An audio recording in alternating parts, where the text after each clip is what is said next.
അഴീക്കോട് ഇടിയഞ്ചാൽക്കരയിൽ കനത്ത മഴയിലും കാറ്റിലും വീട് തകർന്നു.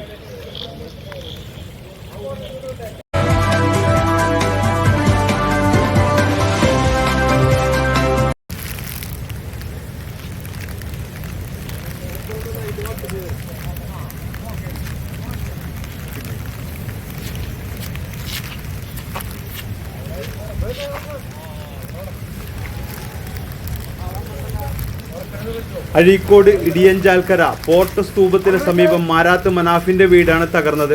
വൈകിട്ട് 6 മണിക്ക് വീശിയടിച്ച ശക്തമായ കാറ്റിലും മഴയിലും ഓടുമേഞ്ഞ വീടിന്റെ മേൽക്കൂര പറന്നു വീഴുകയായിരുന്നു.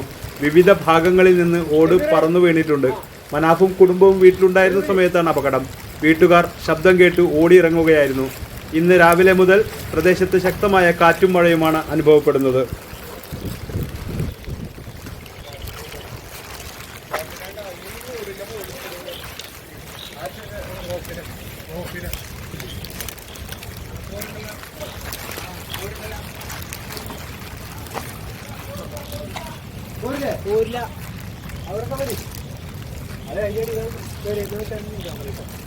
അതിന്റെ ഉള്ളിൽ നിങ്ങൾ പരത്തിട്ട് മാറിക്കട്ടോ എല്ലാം ഓടി പണിയും.